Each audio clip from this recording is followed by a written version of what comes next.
Hoje nós finalizamos, com a graça do Senhor, o primeiro capítulo desse livro de Daniel. O livro de Daniel tem 12 capítulos. Estamos finalizando hoje, pela graça do Senhor, esse primeiro capítulo do livro de Daniel. E talvez um dos versículos mais citados ao longo dessas 7, vou será as 7 considerando a de hoje, né?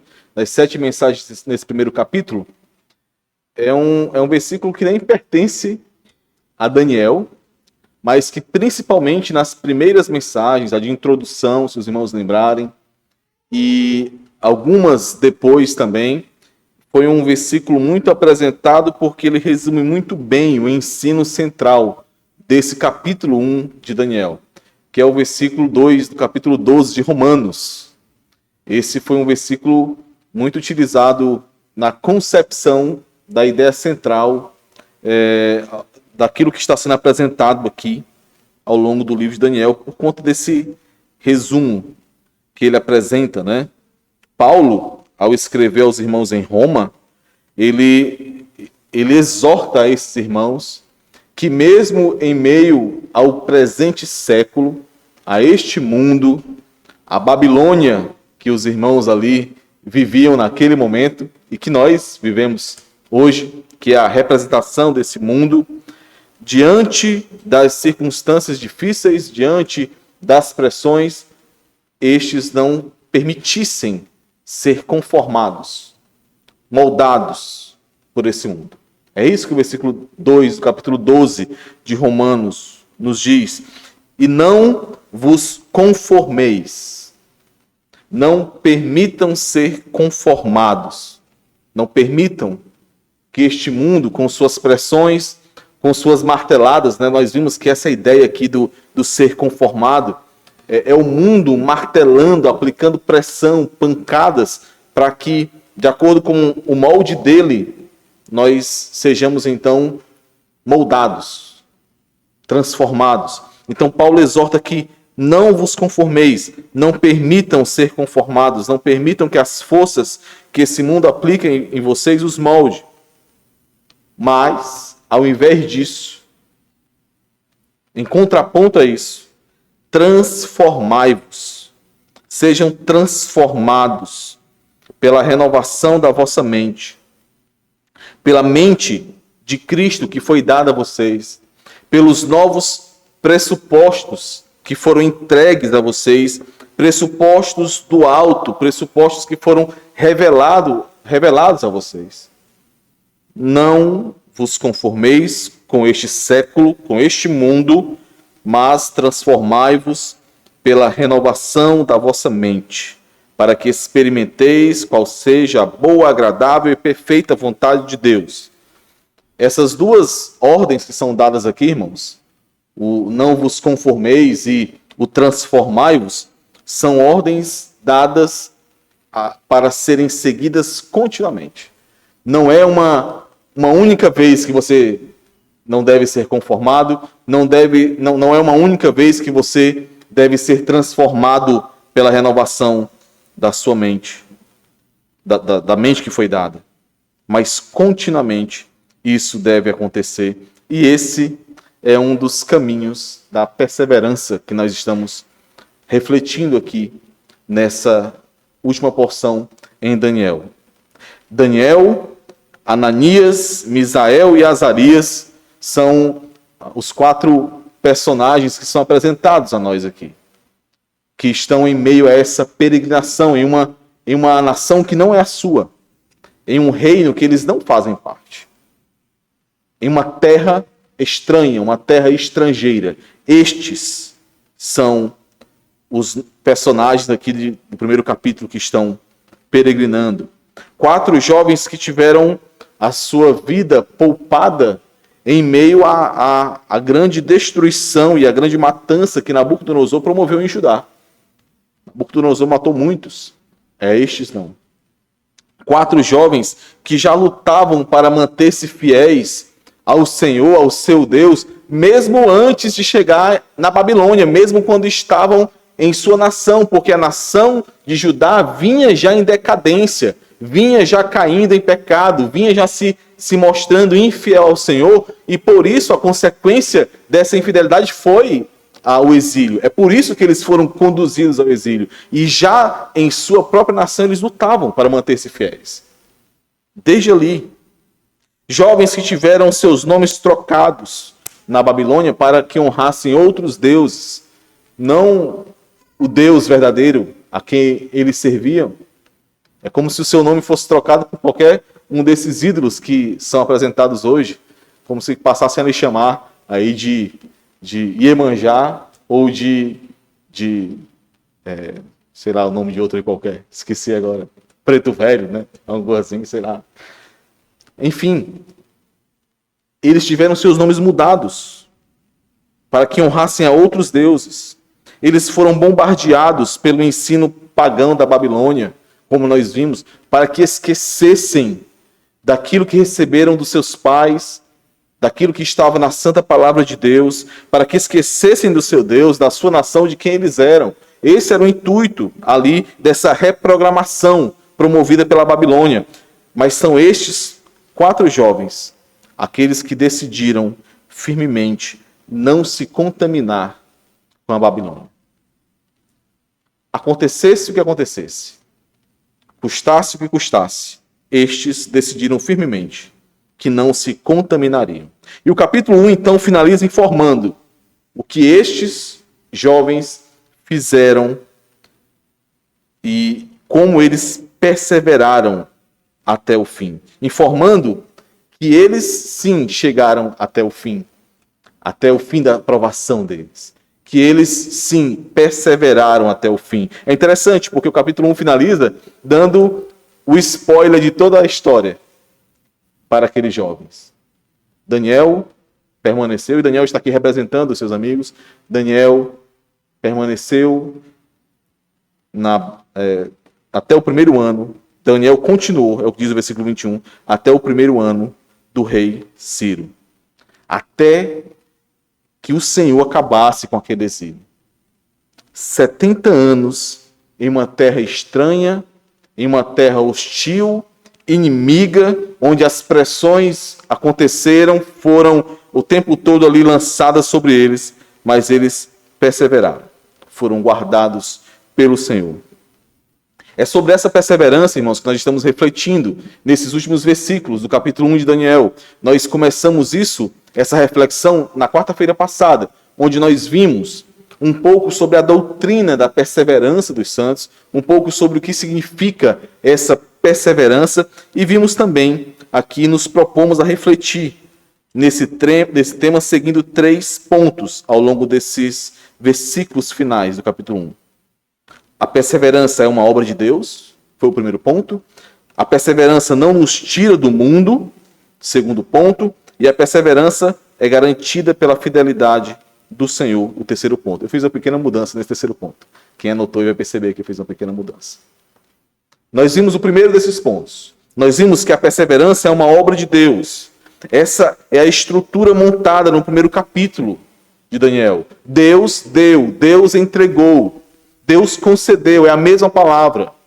Deus deu. Essa é a mensagem que estrutura o primeiro capítulo. Deus está no comando, Deus está no controle. É Ele que entrega Judá à Babilônia. É Ele que concede simpatia por parte daqueles que não seriam normalmente simpáticos a Daniel, mas é Deus que concede simpatia para que Daniel consiga a amizade destes na Babilônia. É Deus quem dá dons, habilidades a estes homens para que eles possam continuar perseverando ali. Não há por que temer a Babilônia.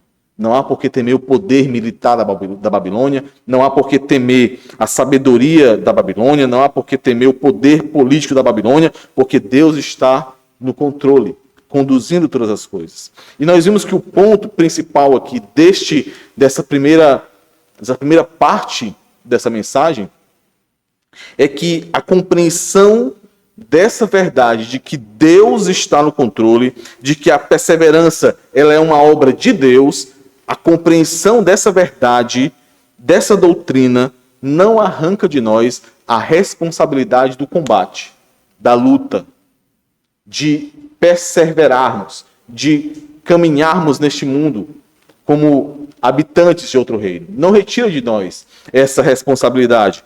Crer que a perseverança dos santos é uma obra de Deus, como nós vimos aqui que é, e nós vimos alguns textos que deixam isso claro ao longo do Novo Testamento também. Crer que a perseverança dos santos é uma obra de Deus é também crer que soberanamente o Senhor, ele decreta também os meios para essa perseverança.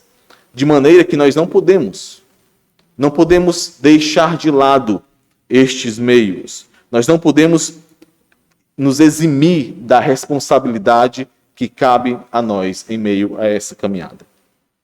Foi isso que nós vimos na quarta-feira passada e nós continuaremos agora ao longo desse texto e ao longo desse tema da perseverança, aprendendo um pouco mais sobre essa doutrina, seguindo esses versículos finais do capítulo 1 de Daniel.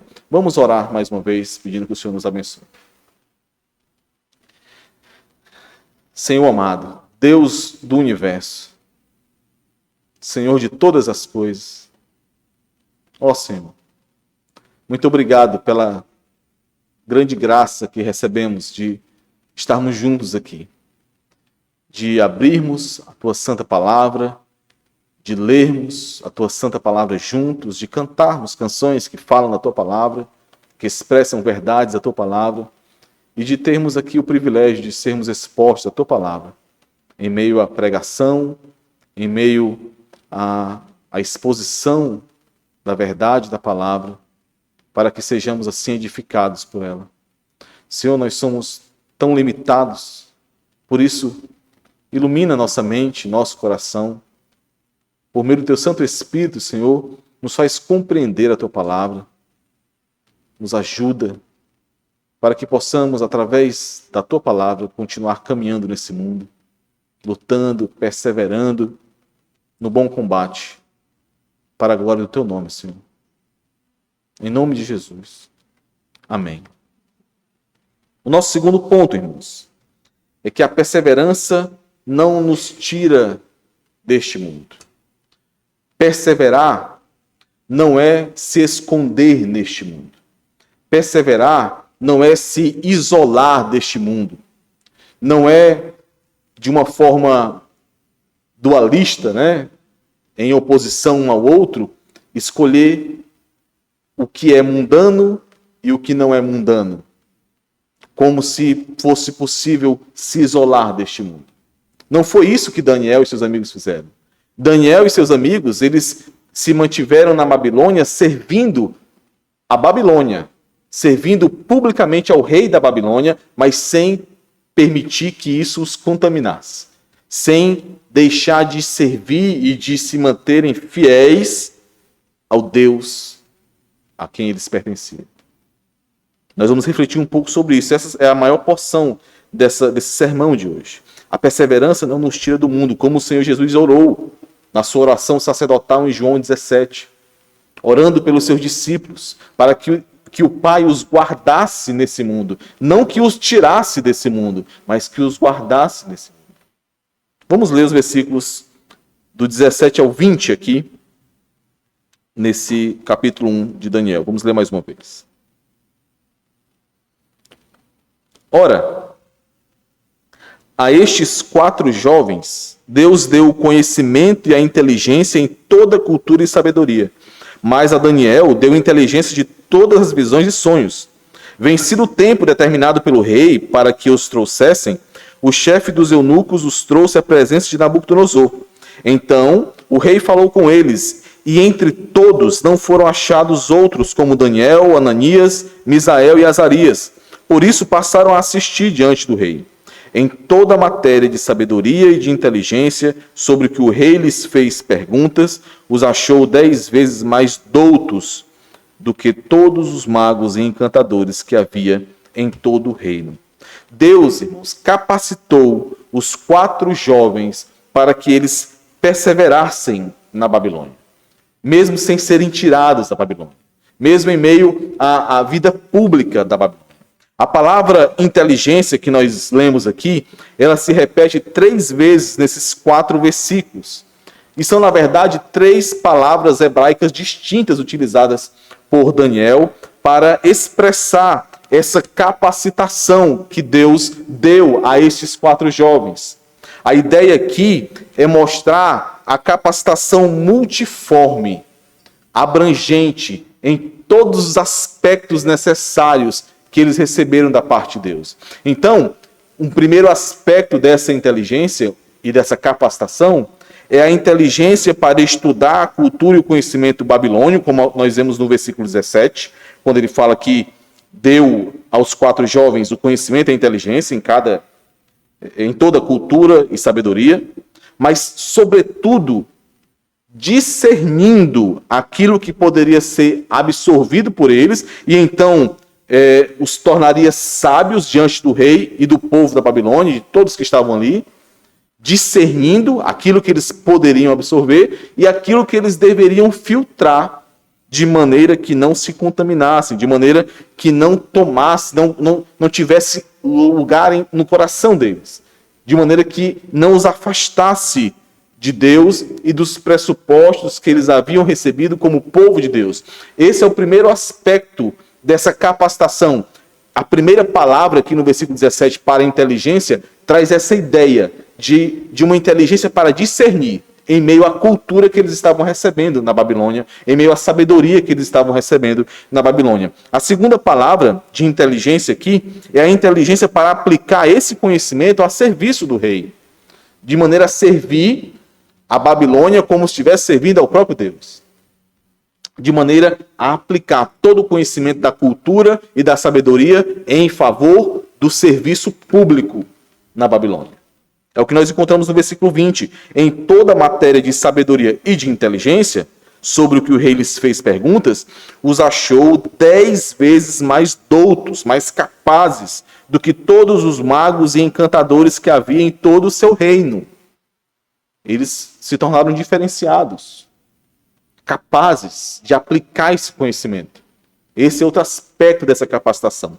E o terceiro é a inteligência para revelar sobrenaturalmente a verdade de Deus ali na Babilônia. Algo que foi entregue somente a Daniel, como nós vemos no versículo 17. Uma inteligência e uma sabedoria diferente, dada somente a aqueles que são os habitantes de outro reino, e especificamente aqui para Daniel. Daniel e seus amigos, eles foram capacitados pelo Senhor, irmãos, não para fugir da Babilônia, não para que pudessem criar ali uma espécie de grupo de rebeldes judeus que seriam a resistência ali na Babilônia, que viveriam isolados da Babilônia e seria uma resistência como que em um monastério na Babilônia. Não foi para isso que o Senhor os capacitou. Nabucodonosor, ele invadiu a nação de Judá. Ele tomou estrategicamente, levou para si, para a Babilônia, os melhores tesouros de Judá, inclusive esses jovens, aqueles que seriam o futuro da nação de Judá, caso ficassem ali disponíveis, aqueles que poderiam reerguer a nação, liderar a nação. Ele os levou para ganhar suas mentes, seus corações, utilizá-los em favor da Babilônia.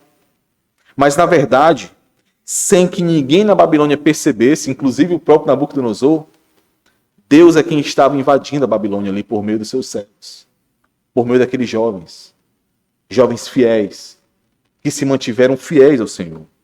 Daniel e seus 3 amigos estavam sendo capacitados ali por Deus para assumir posições estratégicas na Babilônia, em favor da preservação do povo de Deus e em favor também do testemunho do único Deus e Senhor que eles estavam dando ali, em meio às terras estranhas da Babilônia, entre os gentios. É interessante, irmãos, perceber que esse testemunho ele permaneceu ali. O testemunho de Daniel, de seus amigos, a sabedoria deles 10 vezes maior que de outros sábios, a sabedoria que apontava para um Deus único permaneceu ali. Em Mateus, no capítulo 2 de Mateus, nós ficamos sabendo que quando o Senhor Jesus Cristo nasceu, vieram magos do Oriente, sábios de terras da Babilônia, ali onde era a Babilônia. Sábios treinados na cultura dos caldeus. Estes vieram guiados pela a sabedoria dos caldeus, pela leitura das estrelas. Eles perceberam uma estrela que eles poderiam seguir. Muito provavelmente, essas eram pessoas ainda influenciadas pelo testemunho dado por Daniel e seus amigos na Babilônia. O testemunho do Deus vivo, do Deus único, da sabedoria que vinha desse Deus. Por isso, eles foram em busca do rei dos judeus. Por isso, eles foram em busca para adorar a esse rei. Foi isso que eles disseram a Herodes. Fruto ainda do testemunho, muito provavelmente, fruto do testemunho de Daniel, ali na Babilônia, e dos seus amigos. Esse, irmãos, foi o significado de perseverar para Daniel. Não foi passar desapercebido. Nós, às vezes, temos esse entendimento. Perseverar é apenas sobreviver. É me esconder, é me isolar para que eu possa sobreviver em meio às provações, às dificuldades, em meio à missão que me foi dada. Mas não foi esse o significado de perseverar para Daniel e seus amigos. Ele não passou desapercebido. Ele não se camuflou na Babilônia. Ele não esperou apenas sobreviver ali. Simplesmente isso. Não. Perseverar, irmãos, não é se isolar para sobreviver, mas é avançar com o reino de Deus, onde quer que nós estejamos. Foi isso que eles fizeram. E é isso que nós devemos fazer. Talvez, por conta desse entendimento errado sobre perseverança, sobre como nós nos relacionamos com esse mundo, talvez por isso seja tão difícil para nós questões como a evangelização e discipulado. Por isso talvez seja tão difícil para nós que nos domingos, quando nós temos aqueles 10 minutos para falarmos como foi a nossa semana de evangelização e discipulado, talvez seja tão difícil expressar algo, porque nós tendemos muito mais a nos isolarmos do mundo do que a sermos instrumentos de Deus no mundo, como Daniel foi, como seus amigos foram. É isso que eu quero refletir com os irmãos aqui em meio a esse ponto. A perseverança dos santos não implica em sermos retirados e isolados do mundo, mas sim em sermos guardados nesse mundo, em sermos mantidos, ainda em meio a este mundo. Obviamente não é se misturar, não é se contaminar com o mundo, não é isso, mas é ser testemunha do Deus a quem nós servimos neste mundo. Perseverar não é se isolar para sobreviver, mas avançar com o reino de Deus, onde quer que nós estejamos, porque as portas do inferno não prevalecerão contra esse reino. Portanto, irmãos, para a igreja de Jesus, o significado de perseverar, de chegar até o dia final, implica não somente em suportar até o último minuto, o que for necessário, mas em avançar, derrubando as portas do inferno, derrotando esse reino de trevas com as armas que foram dadas pelo Senhor, não com as armas desse mundo. Até o dia final. É isso. As portas do inferno não prevalecerão contra a igreja. Não quer dizer que a igreja conseguirá recuar e suportar as pressões até o último minuto. Não é só isso.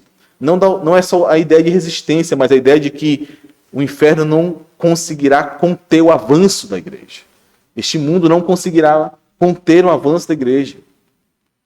Infelizmente, muito facilmente, nós pensamos que não se contaminar com esse mundo e, consequentemente, perseverar é se isolar desse mundo. Nós pensamos em isolamento quando pensamos em nos guardar deste mundo. É viver em um gueto, inacessíveis aos pecadores desse mundo. É separar aquilo que fazemos em dois grupos: o secular e o sagrado. Muito facilmente nós pensamos assim, quando pensamos em nos guardar, em não nos contaminarmos. É separar aquilo que eu faço, é diferenciar, distinguir aquilo que eu faço na escola, no trabalho, neste mundo, das coisas que eu faço na igreja. Não, isso é coisa da igreja, isso é coisa do trabalho. Não, eu posso me vestir assim na igreja. Agora, no mundo, no meu trabalho, eu não preciso me vestir assim. Muitas vezes, muito facilmente, nós entendemos essa luta por não contaminar-se, simplesmente em dividir as coisas que nós somos expostos entre coisas do mundo, ou chamadas coisas seculares, e as coisas sagradas. Mas o mundanismo, irmãos, está muito mais relacionado ao como e por que nós fazemos determinadas coisas do que ao que nós fazemos em si. É claro, eu não estou falando aqui de questões grotescas do pecado, obviamente não. Mas muitas coisas que fazemos que não necessariamente são separadas por nós como seculares, como mundanas, como contaminadas, muitas dessas coisas, elas podem sim ser indícios de mundanismo em nós, pela forma como nós fazemos, ou pelo porquê nós as fazemos. É como aquele que diz, isso era muito comum há algumas décadas atrás, aquele que diz, agora que eu sou crente, eu não posso mais jogar futebol.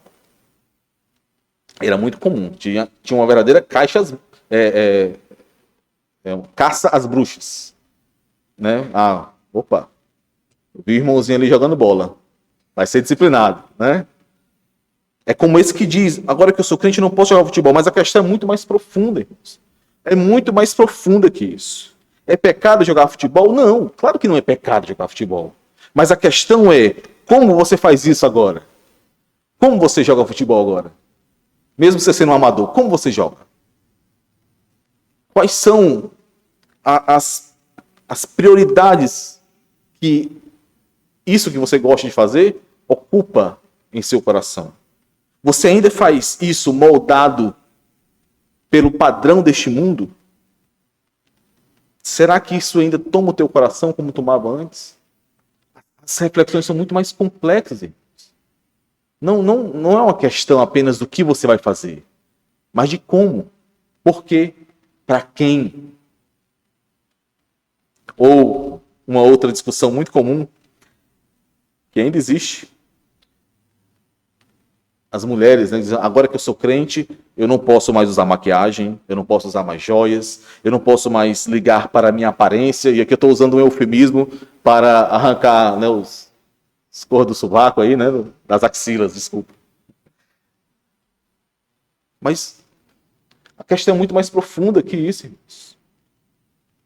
Você ainda faz isso moldado pelos padrões do mundo? A quem você quer agradar?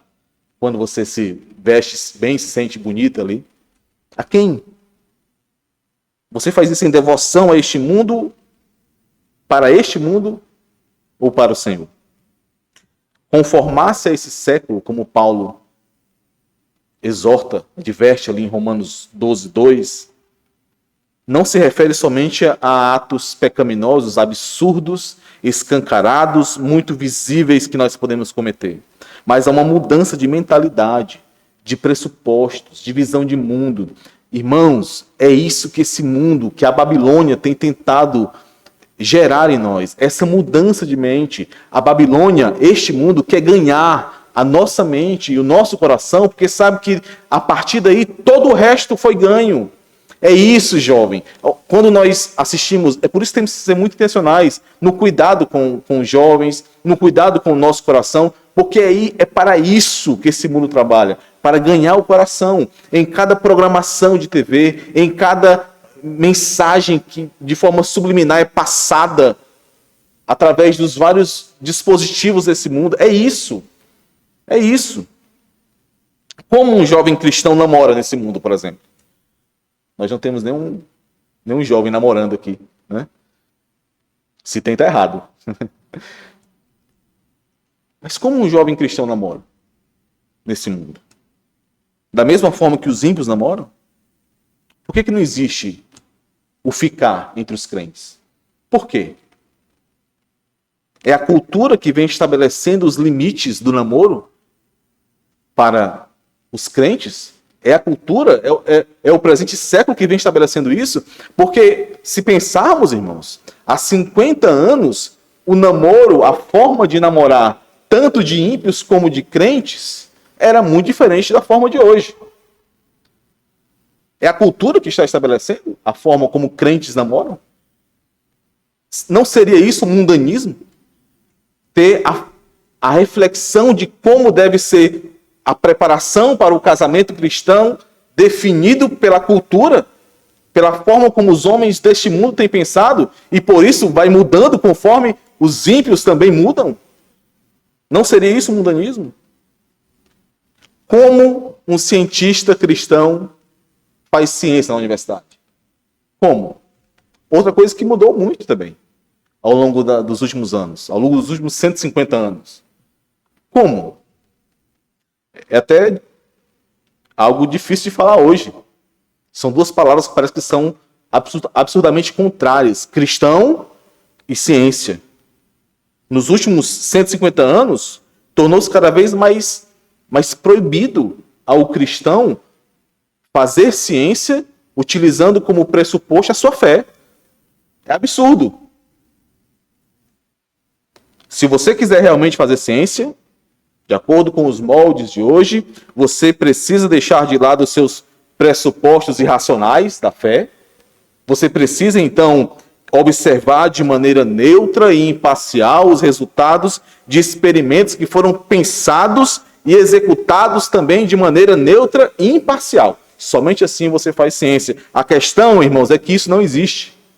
Não existe. Não existe. Todo pensamento científico, toda observação interpretativa, sempre está ancorada em pressupostos.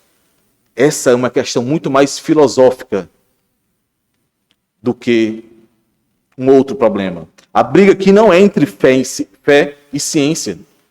Até porque há algumas décadas atrás não existia esse problema. A briga é entre cosmovisão, é entre visão de mundo, é entre a mente do mundo e a mente de Cristo. A mente do mundo e a pressão que o mundo faz para impor essa mente nos cristãos e a disposição de mente de Cristo. Por isso, irmãos, principalmente aos mais jovens aí que ainda adentrarão as universidades, não deixem, não permitam isso. Cristão faz ciência, sim, e faz ciência para a glória de Deus. É assim que cristão faz ciência, para a glória de Deus. Foi assim, irmãos, que surgiram as maiores universidades desse mundo. Harvard, Princeton, Yale, Stanford. Grandes universidades que foram fundadas por cristãos, alguns puritanos, outros mais recentes, mas cristãos, que entendiam que existe um Deus que criou esse universo, que existe uma mente que conduziu tudo que nós temos aqui, e que por isso faz sentido buscar conhecimento através dessa criação. Porque foi o Deus Todo-Poderoso que a criou, não foi aleatório. Tudo isso para a glória de Deus. Observe, irmãos, versículos 19 e 20. Então, o rei falou com eles, e entre todos não foram achados outros, como Daniel, Ananias, Misael e Azarias. Por isso passaram a assistir diante do rei. Em toda a matéria de sabedoria e de inteligência sobre o que o rei lhes fez perguntas, os achou 10 vezes mais doutos do que todos os magos e encantadores que havia em todo o reino. Todo o seu reino. Embora Daniel, Ananias, Misael e Azarias tivessem recebido o mesmo treinamento dos demais, dos outros sábios, daqueles que chegaram com eles, mas por causa do conhecimento que eles haviam recebido de Deus, por causa dos pressupostos que eles tinham, da verdade que eles já haviam recebido. E por isso eles discerniam aquele conhecimento que chegava até eles. Por conta disso, eles foram achados muito mais doutos. Eles tinham o pressuposto correto. Eles tinham a verdade em seu coração que os permitia discernir, entender este mundo. Eles estudaram sem se contaminar e acabaram em destaque, porque o diferencial deles era uma visão de mundo dominada pela verdade, a verdade revelada do Senhor. Nós também, irmãos, podemos exceder os incrédulos em entendimento e sabedoria, porque o que nós temos é muito mais do que informação, é muito mais do que conhecimento, mas é a conexão e o sentido de todas as coisas. É por isso que você pode glorificar a Deus em meio ao seu chamado, em meio à sua profissão, onde quer que seja. Por conta da cosmovisão, da visão de mundo que nos é dada e que nos é moldada por meio do Espírito Santo. E essa cosmovisão do alto, irmãos, deve tomar os nossos pensamentos, as nossas reflexões em tudo que fazemos nesse mundo. Não somente no nosso trabalho, em tudo. Tudo aquilo que fazemos deve vir de uma reflexão que foi conduzida pelos pressupostos do alto, pela visão de mundo dada pela mente de Cristo, por meio da sua santa palavra. Os irmãos devem lembrar que o pastor no culto da virada, né, e ao longo de todo o ano, ele falou da importância de nós refletirmos se passamos esse ano de maneira desapercebida, sendo empurrados, sendo levados pelas circunstâncias, ou de maneira intencional, refletindo o que estamos fazendo e aquilo que tem acontecido conosco. Isso é essencial, porque, entenda, irmãos, nós não temos como deixar de refletir sobre essas questões.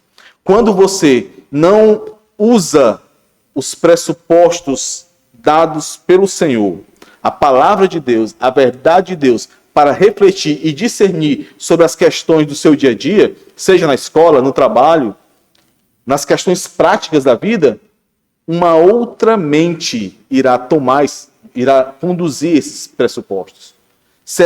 É outro pacote que vai ser utilizado. Você não fica sem refletir. Você toma decisões. A questão é que visão de mundo tem conduzido as suas decisões.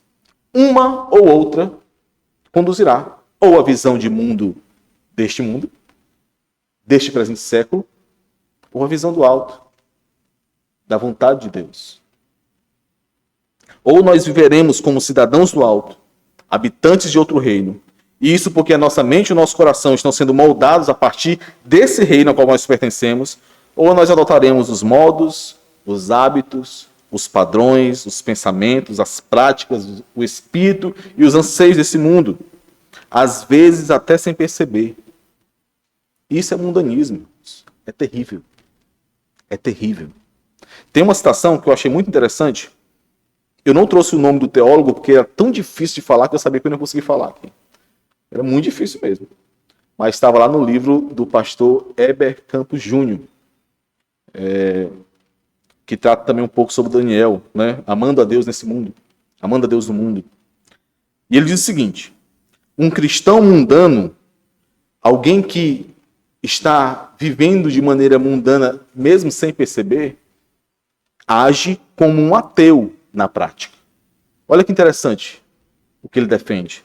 Ele diz assim, um ateu, na prática, né, um ateu prático, é uma pessoa que chega a conclusões a respeito de dinheiro, de negócios, de culto, de diversão, de ministério, de educação ou qualquer outra coisa sem a influência direta de Deus e de sua verdade revelada, a Bíblia. Ou seja, aquele que faz suas reflexões, toma as suas decisões sobre a diversão, a maneira como se diverte nesse mundo, sobre a maneira como trabalha nesse mundo, como ganha dinheiro, como economiza dinheiro, como gasta seu dinheiro, qualquer assunto nesse mundo, aquele que não toma como pressupostos, como meio para a reflexão, a verdade revelada de Deus, a palavra dele, esse está agindo como se esse Deus não existisse. Como se ele não fizesse sentido pensar da forma como ele revelou que deve ser pensado. Olha que interessante, irmãos. Não refletir sobre essas questões ditas seculares, a partir daquilo que nós conhecemos de Deus, na prática, é ateísmo. É desconsiderar esse Deus. Isso implica, irmãos, em estar sendo moldado por esse mundo. Isso implica em estar sendo vencido por esse mundo. Isolar-se neste mundo não é a resposta. Não é. E não é possível isolar-se nesse mundo para um crente. Porque o crente é luz. O crente é sal. É impossível esconder uma luz em um lugar de trevas. Não dá, não dá. Feche o seu quarto, deixe tudo no escuro e acenda uma lanterna. Vai esconder a lanterna. Onde é que você esconde a lanterna? Não dá para esconder. É a luz em meio às trevas. Não dá. Perseverar neste mundo é crescermos e nos mantermos continuamente sendo quem nós somos feitos em Cristo. E fazendo aquilo que nós fomos chamados para fazer. Isso é perseverar. Perseverar não é algo passivo. Não é se ajoelhar num canto e esperar o medo passar. Não é. Perseverar é confiando na ação do Senhor que nos guarda, lutar neste mundo para que o seu reino avance em meio a esse mundo. Isso é perseverar. Nosso último ponto, para finalizarmos, é que a perseverança é garantida pela fidelidade do Senhor.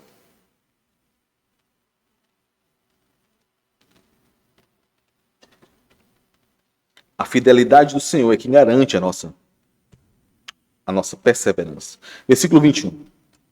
Daniel continuou até o primeiro ano do rei Ciro. Ao longo de 70 anos, irmãos, de exílio, de lutas intensas, como aquelas que foram registradas e que nós veremos aqui nos capítulos de Daniel, mas também lutas no anonimato da caminhada, no anonimato da vida comum. Em meio a 70 anos, Daniel perseverou, permaneceu ali. Até que Ciro, também usado pelo Senhor, emitisse o decreto que permitiu que os judeus voltassem para casa, para a sua nação. Nós vimos isso, inclusive, na quarta-feira, segunda Crônicas, capítulo 36, versículos 22 e 23. São os últimos versículos do segundo livro de Crônicas, quando Ciro enviou o povo para casa. O livro de Daniel, irmãos, ele foi direcionado, ele foi escrito com o propósito de atingir diferentes públicos. Se os irmãos perceberem, as histórias aqui elas são distribuídas ao longo dos 70 anos do exílio. Então não foi para um grupo só de pessoas. Mas foram porções que foram sendo escritas e depois foram editadas. Existiram públicos diferentes. Existiram aquele povo que viveu os 70 anos do exílio. Até esse primeiro ano do rei Ciro. E aqui, por meio dos escritos de Daniel, eles foram encorajados a permanecerem fiéis ao Senhor e a confiarem na soberania de Deus. Nós vimos esse como um propósito principal do capítulo 1. Mas existiram também aqueles que voltaram para Jerusalém, liderados por Neemias e por Esdras, nesse primeiro ano do rei Ciro. Estes também receberam o livro de Daniel. Estes também foram expostos ao livro de Daniel. Muito provavelmente, esse versículo 21 tinha como intuito levar a mensagem para estes que estavam saindo da terra da Babilônia. Porque não foi fácil, irmãos, voltar para Judá. É só ler Neemias e Esdras. Não foi fácil. Não foi fácil reconstruir os muros, o templo, uma nação que estava arrasada, destruída totalmente. Não foi fácil. Mas Daniel está aqui afirmando para eles, estes que tinham como propósito reconstruir a nação. Daniel está falando aqui no versículo 21. Deus, o Senhor, nos preservou até aqui. E certamente os preservará também. É isso. Reis babilônios vieram e foram. A Babilônia caiu pelas mãos de Ciro. E outros reis se levantarão. E outras nações inimigas se levantarão. Mas o Senhor sustentou a Daniel, seu servo fiel, e ao seu povo durante todo esse tempo. Assim, irmãos, nós somos lembrados também da fidelidade do Senhor. De maneira que o Deus que provou ser suficiente para Daniel, ele também se mostra suficiente para nós. Em tempos de provações, em tempos do exílio que nós vivemos. Da mesma forma, ele é capaz de nos preservar durante as dificuldades que passamos, as lutas, as quedas, quando nós não somos como Daniel.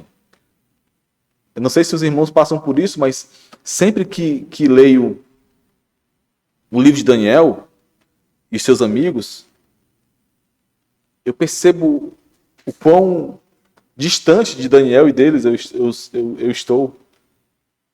Como eles foram fortes. Será que eu seria forte assim também? Mas a grande questão, e eu já comentei isso com os irmãos, é que a palavra do Senhor nos garante que houve um maior do que Daniel. Um jovem também, alguém que não se contaminou com esse mundo. E que sim, diferente de Daniel em várias oportunidades, mas sim, ele derramou, ele entregou a sua vida para que outros pudessem ser libertados. Essa é a esperança que nós guardamos. O nosso Senhor, de maneira eficaz, real, ele nos comprou pelo seu sangue. E não há quem possa remover de suas mãos nossas vidas. Não há quem possa. Nem nós mesmos. Nem o nosso pecado.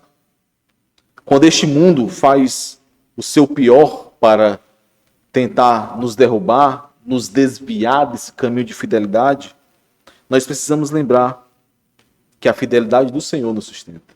Mesmo quando nós não nos mantemos fiéis, Ele é fiel. O Senhor, ele deu tudo o que era necessário a Daniel e seus amigos para que eles se mantivessem fiéis.